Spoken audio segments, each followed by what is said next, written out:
What's going on, you guys? Today I'm with my man Calvin Domingo, Stacey A. Smith on YouTube. Go subscribe to his channel right now. We have so much to talk about today involving the Dak Prescott scenario with Dallas. They are still in contract negotiations. They've been talking about it way too long. We're going to get into that right now.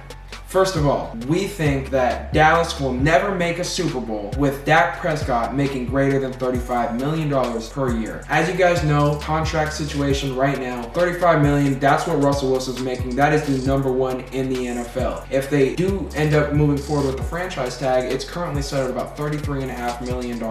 That's what he would make off the franchise tag. Dak Prescott, his last season, had the lowest completion percent since 2017, and it drops to 52.5% in the red zone. The last quarterback to win a Super Bowl who was the highest paid quarterback in the NFL was in 1994, Steve Young. It's been a while. If he were to make above $35 million, he would be the highest paid quarterback in the NFL. The question that I have for you guys, is Dak pulling the wagon or is the wagon pulling Dak? He has the worst completion percentage in the last 2 minutes of a game than any other part of a football game at 62%. Only threw 10 touchdowns on the road in 2019, and he had the worst completion percentage in close games than any other type of ball game. Within 7 points was the parameter. Every other situation, he had better completion percentage than when the ball game was close. This isn't a guy that's going to make a difference for you on the field. It is not a guy that's going to go win you the football game that you're not supposed to win. He struggled on the road. He struggles in big games. Dak Prescott had more sacks than touchdowns in close games, as well as a 4-3 touchdown to interception ratio under that same parameter of being within 7 points. When tied, his touchdown interception ratio is 5-4. When behind, his completion percentage drops to 62. And the more points he's behind, the worse his completion percentage gets. So as Dak Prescott starts to roll down the hill, he turns into a snowball effect and gets worse and worse and worse. His stats last year, he had the most yards of his career, but it wasn't good yards. It was, we're behind so many points yards that we need to come back and we can only throw it, and we have to go away from our offense. Calvin, I'm gonna go to you here. Is Dak pulling the wagon or is the wagon pulling Dak? Oh, the wagon's definitely pulling Dak. I think that going off of your point about his stats from last year, so he threw for a career high 4,902 yards and 30 touchdowns, along with 11 picks for a quarterback rating of 99.7. Yet Dallas was 2-6 against opponents with a record of 500 or above. And so to me, what that tells me, those are garbage time numbers, as you mentioned. And with all due respect, he doesn't elevate guys around him. He needs players aside from him. And let's not forget, before Amari Cooper ever arrived in Dallas, he was a mediocre quarterback. A lot of people were asking, can the Dallas Cowboys have a lot of playoff success with Dak Prescott quarterback? And because he was struggling, Dallas traded for a #1 receiver in Amari Cooper. They traded a first-round pick to the Raiders for the right to have Amari Cooper. And so far, that's paid dividends. But if he needs guys aside from him, how do you pay other guys around him if you're paying him $35+ million? There's even reports that he might want $40+ million. Like I said, how are you gonna pay other guys when he needs guys around him? You're not gonna win. We've seen him at his best already with the elite supporting cast, albeit with a terrible head coach. He's had some brand names on defense: DeMarcus Lawrence, Leighton Vander Esch, Jalen Smith. He has a great core of linebackers. He has a top 5 running back in Ezekiel Elliott. He has a top 10 to top 12 wide receiver in Amari Cooper, and one of the best offensive lines in football. And yet last season, in the weakest division in football, he was unable to lead the Dallas Cowboys to the playoffs against a depleted Eagles team. They literally had no running backs,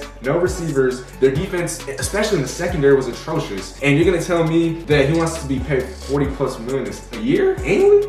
I don't understand. Russell Wilson, he's currently the highest paid quarterback in football right now, at $35 million. He hasn't done anything to justify that he's even better than Russell Wilson. He's not even a top 5 quarterback in football. Not even close. Not even close. I'd have a hard time putting him in at top 10. And so with that being said, if you're to allocate that much money, that much of the salary cap to one guy who isn't even a top 5 player at his position, how are you supposed to bring in other guys when he needs that support? And so I'm with you. If you pay him $35 million, there is no way this team is going to the Super Bowl. Well, and the thing about it, the Dallas Cowboys are kind of shooting themselves in the foot with the way that they've waited so long for this contract negotiation to move forward. The problem that I see with it, if you sign him a couple years back, that figure is going to be lower. The ceiling's not going to be as high. They weren't talking about this $40 million per year contract until Pat Mahomes came along. They heard it from the Pat Mahomes conversation, and Dak just brought it up. I don't know what he's expecting to get out of that. I don't think he gets $40 million. If they do, they're really overpaying for this guy. But they're shooting themselves themselves in the foot by waiting so long in the negotiation, and I think it's going to hurt them in the long run. Dak Prescott now will be set up for this season with the most talent he's had in his career all the way around him, and he's going to be on a franchise tag, meaning that his contract will be up for negotiation next year as well. He's coming off the most yards he's had in his career. What if now he has some all of a sudden really good year? They go to like the divisional round and get knocked off with a young CeeDee Lamb and some of the talent that they've added through the draft, Trayvon Diggs, Neville Gallimore. And you talk about the pieces that they've added, including Gerald McCoy as well. So if they go on a really good run, because Dak's still underpaid, even with the franchise tag, he could be making more money. What if they have a good run?